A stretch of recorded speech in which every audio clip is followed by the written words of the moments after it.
오늘 하나님께서 우리에게 주신 말씀은 창세기 47장 13절에서 22절까지입니다.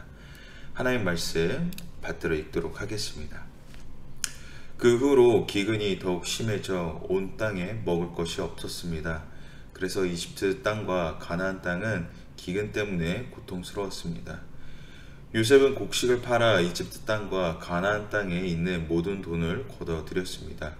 그리고 그 돈을 바로의 궁전으로 가져갔습니다. 이집트 땅과 가나안 땅의 돈이 다 떨어지자 이집트 사람들이 모두 요셉에게 와서 말했습니다. 저희에게 양식을 주십시오. 저희가 돈이 떨어졌다고 해서 주의 눈앞에서 죽을 수는 없지 않습니까? 요셉이 말했습니다. 그러면 너희 가축들을 가져오너라. 너희 돈이 다 떨어졌다면 대신에 너희 가축을 받고 양식을 팔겠다. 그래서 그들이 요셉에게 자기들의 가축을 끌고 왔습니다. 요셉은 그들의 말들과 양떼와 소떼와 나귀들을 받고 그들에게 양식을 주었습니다. 그해 동안 요셉은 그들의 모든 가축을 받고 그들에게 양식을 제공해 주었습니다.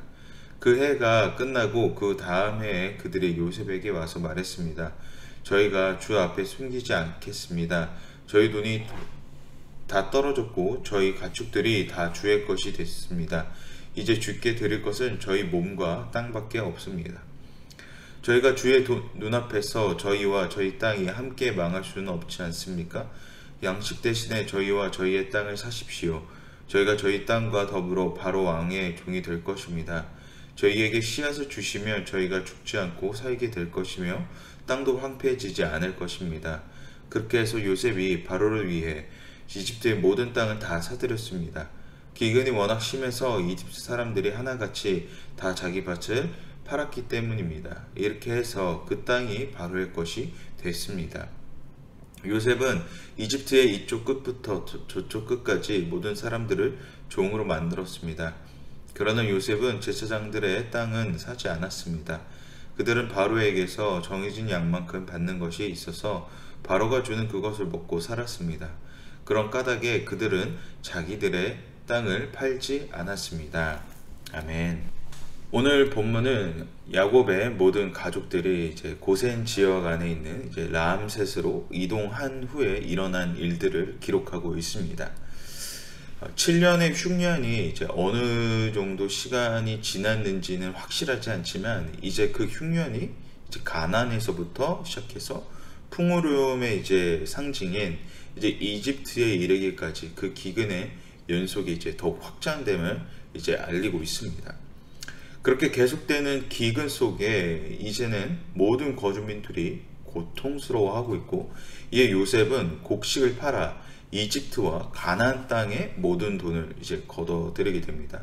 그리고 이제 15절에서 더 이상 그 곡식조차 돈으로 살 수 없는 이제 극심한 상황에 이릅니다. 우리 15절 함께 읽도록 하겠습니다. 이집트 땅과 가나안 땅에 돈이 다 떨어지자 이집트 사람들이 모두 요셉에게 와서 말했습니다. 저에게 양식을 주십시오. 저희가 돈이 떨어졌다고 해서 주의 눈앞에서 죽을 수는 없지 않습니까? 이집트 사람들은 요셉에게 이제 곡식을 살 돈이 없다고 호소를 하죠. 그러한 이제 어려운 상황에 있는 자들에게 어떻게 생각해 보면 요셉은 무상으로 조금 제공하지 않았을까라는 생각을 하게 되지만 이제 무상으로 제공하지 않고 오히려 이제 가축을 대신 받겠다고 이제 말을 합니다. 그리고 이제 한 해가 지나갑니다. 한 해가 지나고 난 다음에 다시 곡식이 떨어지니까 이들이 요셉에게 이제 다시 찾아가서 이야기하기를 자신들은 이제 가진 것이라고는 이제 몸과 땅밖에 없다는 이제 자신들의 그러한 처참한 이제 현실 상황을 이제 고백을 하고 있는 것이죠. 우리 함께 18절과 이제 19절 함께 다시 한번 읽도록 하겠습니다. 그 해가 끝나고 그 다음 해에 그들이 요셉에게 와서 말했습니다. 저희가 주 앞에 숨기지 않겠습니다. 저희 돈이 다 떨어졌고 저희 가축들이 다 주의 것이 됐습니다. 이제 주께 드릴 것은 저희 몸과 땅밖에 없습니다. 저희가 주의 눈앞에서 저희와 저희 땅이 함께 망할 수 없지 않겠습니까? 양식 대신에 저희와 저희 땅을 사십시오. 저희가 저희 땅과 더불어 바로 왕의 종이 될 것입니다. 저희에게 씨앗을 주시면 저희가 죽지 않고 살게 될 것이며 땅도 황폐해지지 않을 것입니다. 이제는 모든 그들의 땅까지 요셉은 이제 소유하게 됩니다. 이미 기근으로 인해서 모든 땅이 이제 황폐해졌었죠. 황폐해짐에 따라 그 땅의 값은 굉장히 많이 떨어졌을 것입니다. 그래서 헐값에 이제 구매를 하게 되었던 것이죠. 이 순서들을 한번 순서대로 보게 되면 첫 번째는 이제 돈, 그리고 두 번째는 가축, 그리고 세 번째는 땅, 마지막은 그들의 몸까지 이제 요셉은 이제 소유하게 됩니다. 이런 요셉의 모습은 굉장히 냉철하고 비정해 보일 정도의 모습을 보고 있는데, 이런 모습은 우리로 하여금 굉장히 궁금증을 자아내게 됩니다. 우리가 아는 요셉의 모습은 이러하지 않았는데 굉장히 따뜻하고 어떻게 보면 형들을 이렇게 용서하는 그런 구제의 의식이 있는 사람이었는데, 이제 나라의 총리로서 국가의 국익이 먼저이기에 그런 행동을 했다고 할지라도 그런 모습은 굉장히 궁금증을 자아낸다라는 것이죠. 그리고 그 범위의 대상이 이제 가나안 땅에서 이주해온 이주민들이 이제 대상이었으면 또 몰라도, 이게 더 나아가서 자기 신들의 어떻게 보면 자국민까지, 이집트 사람들에게까지 이것을 확장하게 됩니다. 요셉의 모습은 하나님을 믿는 자의 어떠한 배려나 자비의 그러한 모습들은 전혀 살펴볼 수가 없습니다. 그의 모습은 마치 폭리를 취하는 관리자의 모습으로 생각할 수가 있죠. 그러나 요셉은 그러한 행동한 이유가 다 있었습니다. 그러므로 오늘 요셉의 행동에 대해서 우리는 조금 순차적으로 조금 디테일하게 살펴볼 필요가 있을 것 같습니다. 오늘 본문을 잘 이해하기 위해서는 우리는 가나안 땅과 이집트 땅에 왜 기근이 왔는지에 대해서부터 먼저 관철해야 됩니다. 기근의 이유는 무엇이었습니까? 가나안 땅의 온 지역에 이제 타락함에 하나님께서 그들의 풍요가 어디에서 오는지 알게 하시고자 하는 것입니다. 풍요의 시작은 어디에서 옵니까? 우리가 먹고 마시고 누울 자리를 얻는 것은 사람의 힘과 능력으로 얻어진 결과물이 아닌 하나님께서 베푸셨기에 그 은혜의 자리에 머무르게 하셨기 때문에 얻어진 결과물입니다. 지리적으로 봤을 때는 그 이집트 땅은 항상 풍요로울 수밖에 없었습니다. 그러나 그 이집트 땅이 한순간에 불모지로 만드실 수 있는 분은 오직 하나님이십니다. 땅의 비옥함이 대지로부터 자연스럽게 생성되거나 우연의 일치 속에서 나오는 것이 아닌 자연의 섭리조차 주관하시는 하나님께서 그렇게 하셨기에 그 땅에 비옥함이 이루어졌다라는 것이죠. 이스라엘 출애굽할 당시에 하나님께서 10개의 재앙을 보여주셨음을 우리가 알 수 있는 사실들은 뭐냐면, 하나님께서 자연을 통치하신다는 것과 더불어 이집트인들이 믿는 그들의 자연신들이 하나님의 권능 아래 있음을 보여주는 사건이었습니다. 그렇습니다. 모든 만물의 시작이 하나님으로부터 시작되었으며 그 만물의 끝맺음조차 하나님께서 주관하십니다. 이것은 사람에게도 동일한 진리라는 것이죠.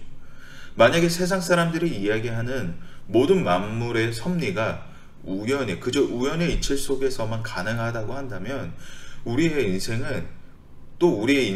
우연의 일치 속에 존재했다면 우리 사람의 인생은 굉장히 비참해질 수밖에 없었을 것입니다. 왜 그렇습니까? 불안함과 걱정 속에서 하루도 제대로 살아내지 못할 거라는 것이죠. 왜냐하면 걱정이 앞서지 않겠습니다. 한치 앞도 우리가 바라볼 수 없기 때문에 그 불안과 걱정함 속에서 우리는 계속해서 살아갔다라는 것이죠. 반대로 하나님께서 과학을 이제 발전시키신 이유를 만약에 생각을 해보면, 이 자연의 섭리가 결코 우연의 일치 속에서 이루어지신 것이 아니라 창조주의 세심한 그런 디테일을 함을 권능으로 우리가 이해하게끔 깨닫게 해주시려고 하는 하나님의 배려이지 않을까 합니다. 우리가 전능자 하나님을 믿고 신뢰한다는 것은 우리의 불명확한 현실과 미래를 하나님께서 인도하심으로 통해 더 이상 걱정이 없는 현실이 되었음을 말합니다. 다시 말해 전능자 하나님께서 이끌어 가시는 과정 속에서 머물게 되므로 더 이상 걱정 없는 자유를 맛보게 되었다라는 것이죠. 이 놀라운 은혜로의 초대는 세상에 그 어떠한 것도 비교할 수 없는 자유를 경험하게 될 줄 믿습니다. 한 치 앞도 볼 수 없는 우리의 인생길 가운데 하나님께서 빛으로 다가와 주시사 친히 자녀라 여겨주시고 더 이상 염려와 걱정으로 뒤덮여진 인생길이 아닌 그 구원의 여정까지 하나님께서 인도하시는 그 은혜가 우리를 넉넉한 위로와 이해로 품어주심을 우리가 함께 기억해야 합니다. 하나님께서 얼마나 위대하신지는 사실 몇 번의 이런 제가 여행을 가다 보면 특별히 그 겨울 여행을 즐기다 보면 꼭 스키장을 가게 되는데 그 스키장의 리프트를 타고 그 산 꼭대기에 이제 올라가게 되면 정말 감탄하게 될 때가 있습니다. 어떻게 하나님께서 이러한 것을 만드셨을까? 사람이 어떤 우연의 일치라고 하기에는 그 놀라운 디테일과 그리고 이 사람에게 전달되어지는 그 감격들이 어떻게 하나님께서 이렇게 창조하셨는가라는 그 위대함에 압도되는 경험들이 있더라는 것이죠. 그 위대한 하나님이 오늘 우리에게 자녀라 칭해 주시고 세상의 그 어떤 것보다 귀한 하나님의 자녀라는 그 칭함 속에서 우리가 자유함을 누리게 하나님께서 인도하셨다는 것이죠. 이보다 확실한 우리의 미래에 대한 결정권이 어디 있겠냐라는 말을 하고 싶으십니다. 다시 이제 말씀으로 돌아가서 요셉이 이제 순차적으로 이제 행했던 행동을 이제 함께 보도록 하겠습니다.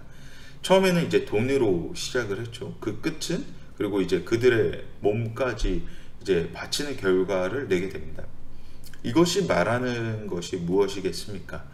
하나님을 내 아버지라 내 주인이라 여긴다면 모두 다 내어드리라는 것입니다. 내 필요와 목적에 따라 한두 개는 빼놓는 것이 아니라 주님께 모두 맡겨드리라는 것이죠. 왜 우리는 주님께 모든 것을 맡기기를 조바심을 내고 있습니까? 왜 머뭇머뭇거리는 인생을 살고 있는 것입니까?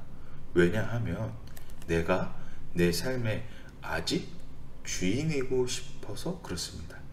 다시 말해 내 것은 내 것, 하나님 것도 내 것이라는 구분을 두고 싶기에 그렇습니다. 오늘 본문 21절과 21절을 읽어보면서 이 내용에 대해서 자세하게 이제 설명을 하고 있습니다. 함께 읽어보도록 하겠습니다. 21절, 22절입니다. 요셉은 이집트의 이쪽 끝부터 저쪽 끝까지 모든 사람들을 종으로 만들었습니다. 그러나 요셉은 제사장들의 땅은 사지 않았습니다. 그들은 바로에게서 정해진 양만큼 받는 것이 있어서 바로가 주는 그것을 먹고 살았습니다. 그런 까닭에 그들은 자기들의 땅을 팔지 않았습니다. 요셉은 제사장들의 땅만큼은 사지 않았죠. 이 뜻은 하나님의 것은 구분한다라는 것입니다. 그리고 중간에 보면 바로가 주는 것을 먹고 살았기 때문에 이제 그들은 땅을 팔 이유가 전혀 없었다라는 것은 하나님께서 주신 것이 우리에게 풍요로움을 주기 때문에 하나님께서 주신 것이 우리를 결국에는 풍요케 하기 때문에 이 목적이 있다라는 것을 이제 이야기를 하고 있다라는 것입니다. 그렇습니다. 앞에서도 말했듯이 우리의 삶 속에서는 우리는 주님께 드리는 습관, 이것이 주님의 것입니다 라는 인정의 태도가 필요합니다. 무슨 말입니까? 내 일이 내 것이 아닌 하나님의 것이라는 그 이해가 필요하다라는 것입니다. 소유의 목적은 무엇입니까? 소유의 목적은 내 것을 채우기 위한, 내가 만족하기 위해 하는 행동입니다. 즉 내가 주인이 된다라는 것이죠. 우리의 주인은 누구십니까? 하나님이십니다. 그렇다면 우리의 주인에게 우리는 어떠한 것을 확인하고 있습니까? 무언가를 살려고 하면, 종이 무언가를 살려고 하면 주인의 허락이 있어야 됩니다. 종의 마음대로 살 수가 없습니다. 그런데 그 종이 만약에 그 물건을 자기 마음대로 샀다라고 생각을 해보면 그 주인이 종에게 행동하는 것을 우리가 불보듯 뻔히 알 수 있습니다. 이와 같이 내 마음과 뜻대로 내 편의에 따라 행동하는 것, 그렇다고 하나님께서 이를 하나님께 뭔가 확인을 받으라고 하나님께서 요청하시고 강요하지 않으시지만 적어도 우리가 그러한 인식은 하고 있어야 하지 않을까라는 것입니다. 사실 이것은 죄의 속성이 이러합니다. 확인받지 않고자 하는 마음, 내 거니까 무슨 이유로 확인을 받아야 하는가 라는 태도가 현재 우리의 모습이라는 것이죠. 내 것이니까 내 마음대로 하겠다는 그러한 태도가 바로 죄의 모습이라는 것입니다. 사실 이렇게 작정하고 하나님을 인정하지 않으려고 하는 그리스도인은 없을 것입니다. 그렇다면 지금 오늘 얘기하는 왜 하나님을 우리는 그렇게 인식하지 못할까? 왜 내 삶 속에 주인이라는, 하나님께서 내 삶의 주인이라는 고백을 했지만 우리의 삶 속에서 그러한 모습들은 없는 것일까?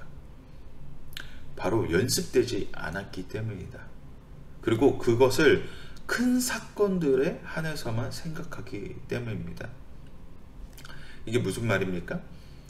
우리가 생각하기를 하나님의 것과 내 것을 구분하기를 내가 스스로 인식하기 때문에, 이렇게 하려고 하기 때문에 그렇게 하는 것이 아니라 내 마음 속에서, 내 생각 속에서 인식되지 않기 때문에, 연습되지 않았기 때문에 그렇게 생각한다라는 것이죠. 하나님과 함께하는 기쁨을 누리시기를 소망하십니까? 그렇다면 삶의 가장 작은 부분부터 하나님과 시작하시기를 바랍니다. 내가 어떠한 것을 할 때, 무엇을 할 때 주님께 여쭈어보고 주님께 말씀드리고 시작하시길 바랍니다. 그렇다면 우리는 매일 주님과 동행하는 기쁨이 무엇인지 경험하게 될 줄 믿습니다. 그 은혜가 나를 덮으시는 삶의 현장에서 경험되어지고 말씀하시는 하나님의 은혜를 경험하게 될 줄 믿습니다. 이 시작 가운데에 우리가 항상 인지해야 된다는 것은 하나님께서 나와 동행하신다, 내가 내 삶의 주인이라는 것을 인정받기 위해서는 우리가 삶의 작은 부분부터 그것을 변경해 나가야 된다라는 것입니다. 아까도 말씀드렸다시피 결단코 하나님은 내 삶 속에서 인정하지 않겠다라는 모습은 그리스도인이 그렇게 행동하지 않는, 정작 그렇게 하는 행동들은 없었을 것입니다. 그러나 이러한 모습들이 반복이 되면 어떻게 되겠습니까? 내 삶 속에서 결국 하나님을 인정하지 않는 죄인의 모습으로 계속해서 나아간다라는 것이죠. 그렇기에 우리는 이러한 인식을 하는 연습들이 우리 안에 필요하다라는 것입니다. 우리는 어려움이 있을 때 누구를 찾아가게 됩니까? 어떠한 내 삶의 멘토나 또는 부모님께, 어렸을 적에는 부모님께 삶의 지혜를 하게 됩니다. 이 세상에 가장 지혜로우신 분이 누구십니까? 바로 하나님이십니다. 우리는 너무나 잘 알고 있습니다. 우리는 가장 가까운 분께 물어보는 것을 사실 뒤로 한 채 현실 상황에 있는 어려움을 해결할 수 있는 사람, 또 다른 무언가를 찾게 됩니다. 삶의 어려움이 있으십니까? 아니면 어떠한 어려움 속에 그 상황에 처해 있으십니까? 우리의 삶의 모든 영역 가운데에 주님을 신뢰하시기를 소망합니다. 주님을 온전히 신뢰할 때 모든 만물을 창조하시는 하나님께 우리의 삶을 의뢰하기를 바랍니다. 이것의 작은 습관들은 하나님을 더욱 의지하게 되는 가장 큰 기회가 될 줄 믿습니다. 하나님께 물어보는 습관은 하나님의 지혜를, 그 전능자 하나님의 그 넓으신 그 넓이와 그 깊이를 우리에게도 전달하게 되는 그 은혜 자리로 우리를 초청하시길 바랍니다. 우리의 삶을 그렇게 부르시기를 바랍니다.